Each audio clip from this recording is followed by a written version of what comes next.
मंडल के प्रधान जी उनका स्वागत करते हुए और अध्यक्ष साहब उनका स्वागत करते हुए और बना रही है। हाँ, तो एक समृद्धि चिन्ह हमारे यादगार के रूप में हमारे चीफ इंजीनियर सम्माननीय चंदन सिंह जी UHBBNL। और अब मैं आग्रह करूंगा कि वो अपनी मधुर वाणी से हमारी जनता जनार्दन को संबोधित करें। धन्यवाद जी सभी का, और खासकर इस रामलीला के पदाधिकारियों का जिन्होंने सम्मान दिया, और सभी जो यहाँ जनता जनार्दन है, बस वो उनसे मैं वो दो बातें इतनी सी करनी है कि हर साल हम आते हैं यहाँ पर, और हर साल दर साल इनका जो रामलीला का स्टैंडर्ड है टेक्निकली बहुत बढ़ता है। बहुत अच्छे कलाकार हैं और इनका प्रोत्साहन बहुत ज़रूरी है। जितना भी हम कर पाते हैं वो कर पाते हैं, बाकी आप लोग जो कर रहे हैं वो बहुत बड़ा काम कर रहे हैं, जो यहाँ आजकल इतनी भारी संख्या में आते हैं।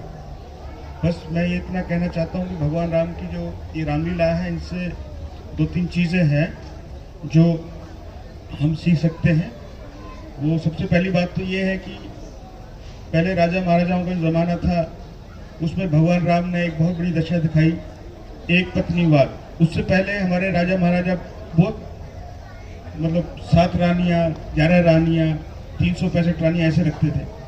तो ये बहुत बड़ा एक काम किया राम जी ने कि एक पत्नीवाद शुरू किया।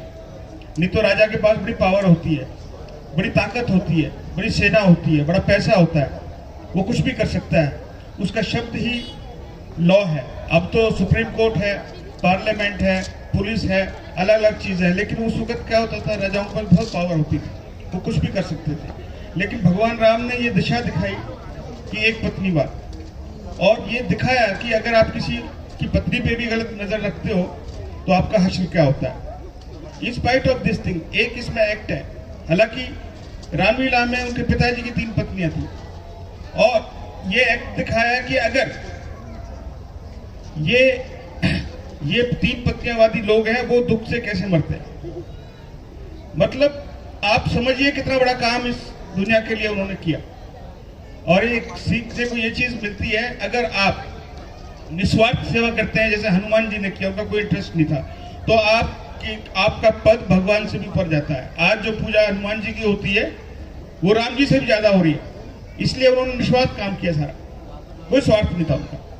और एक और जो खास बात है, हालांकि इसको लोग कुछ भी समझें, चाहे भगवान आपके साथ है और आप अपने परिवार से गद्दारी कर रहे हो तो भी आप लंका भेदी ही जाने जाओगे, आपको कोई इज्जत नहीं देगा विभीषण को।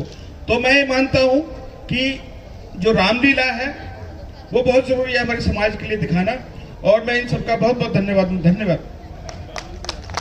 और अब मैं